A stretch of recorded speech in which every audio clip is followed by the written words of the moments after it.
Auzubillahi minasyaitonirrajim. Bismillahirrahmanirrahim. Assalamualaikum warahmatullahi wabarakatuh.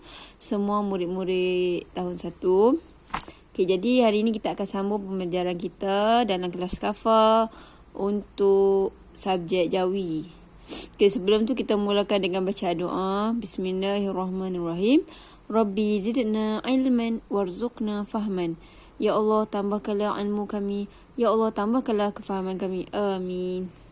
Hari ini kita akan belajar, tajuk dia ialah ringkasan kaedah huruf bersambung khat nasakh. Maksudnya macam mana caralah kita nak sambung huruf-huruf hijaiyah ni. Huruf-huruf alif bata ni macam mana kita nak sambung kalau ada jumpa huruf lain lah. Kalau kita nak buat perkataan kan kita kena sambung huruf kan kalau nak buat perkataan tu. Macam mana cara nak tulis dia? Okey, kita tengok Yang ni ada berapa kotak? Ada 4 kotak. Ini kotak yang pertama, ini kotak yang kedua, kotak yang ketiga, kotak yang keempat. Kotak yang pertama ni, ni tajuk dia kat atas ni, iaitu huruf tunggal. Huruf tunggal tu maksudnya huruf tu tunggal tu satu. Kalau huruf tu kita tulis satu huruf tu, huruf tunggal tu maksudnya dia satu je lah huruf tu. Maksudnya inilah huruf alif, huruf ba, huruf ta. Kalau kita nak tulis satu-satu huruf alif tulis macam ni. Kalau kita tak sambung lah, maksudnya dia duduk sorang-sorang. Kalau dia duduk sorang-sorang huruf ba macam ni, ta macam ni, sa macam ni. Kita dah belajar dah kan sebelum ni huruf-huruf hijaiyah tu. Okey, kalau huruf-huruf ini, kalau ni kotak yang kedua, bila huruf-huruf ini berada di awal perkataan. Contohnya huruf alif, kalau dia berada di awal perkataan, kita tulis macam ni. Yang kotak ni pula, kalau huruf tu berada di tengah. Yang ni kalau huruf-huruf ni berada di awal, kita akan tulis macam ni. Kalau huruf-huruf ni berada di tengah, kita akan tulis macam ni. Kalau huruf-huruf ni berada di akhir, kita akan tulis macam ni. Okey, jadi kita akan tengoklah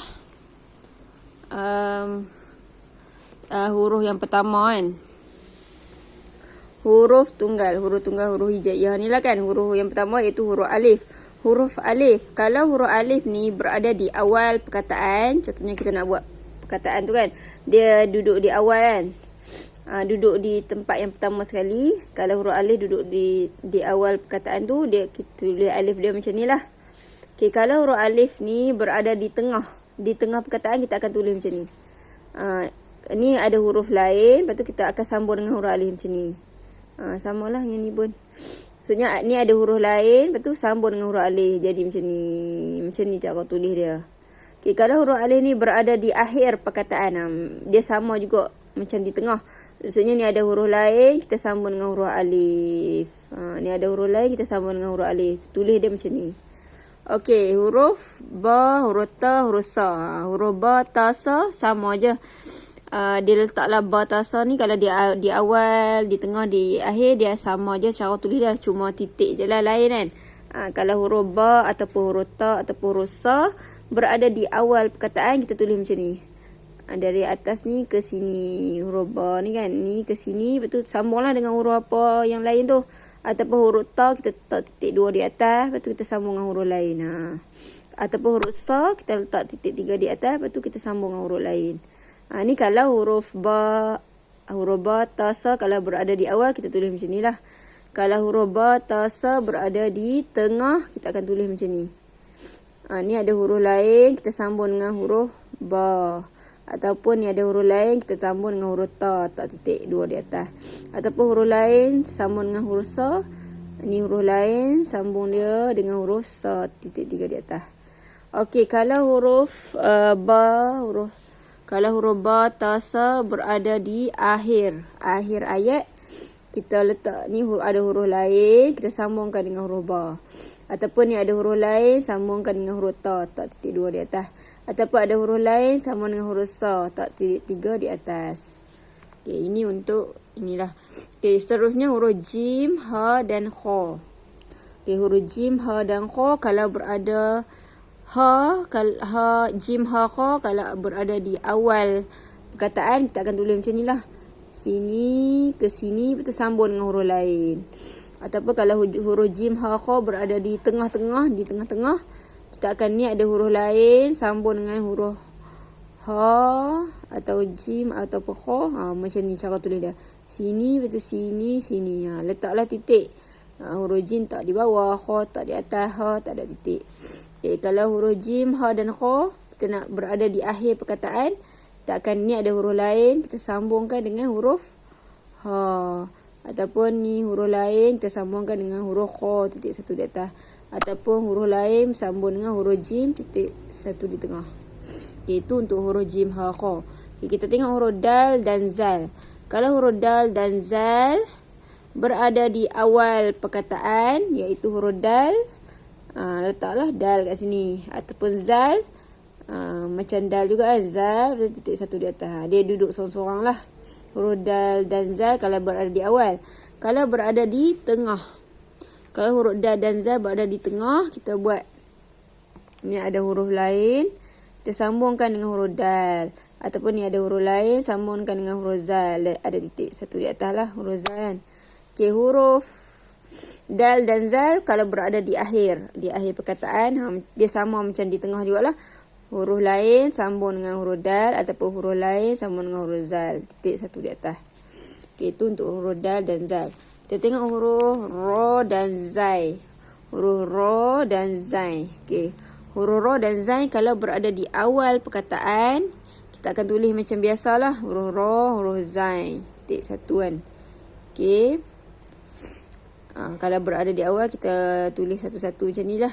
Tapi kalau huruf ra dan zai berada di tengah, yang ni kita ada huruf lain tu sambunglah dengan huruf ra. Ataupun ni ada huruf lain sambung dengan huruf zai.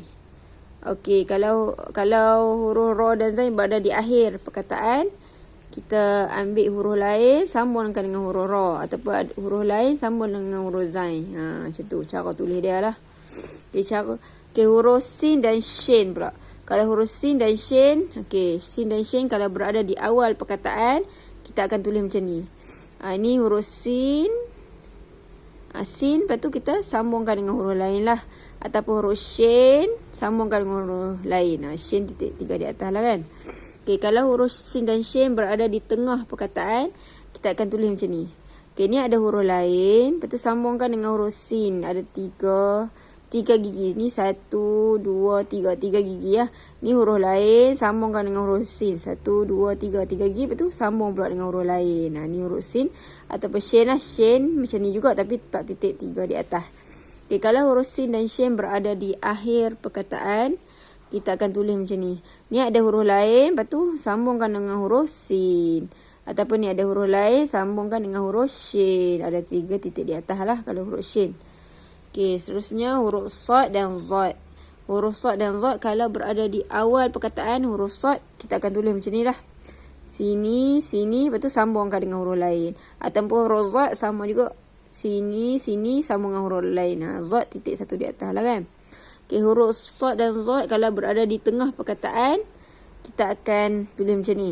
Iaitu ni ada huruf lain, lepas tu sambungkan dengan huruf sad. Ni ada huruf lain, sambungkan dengan huruf sad. Ni, sini, lepas tu sambung ada huruf lain pula. Ataupun huruf zat, ada huruf lain, sambungkan dengan huruf zat.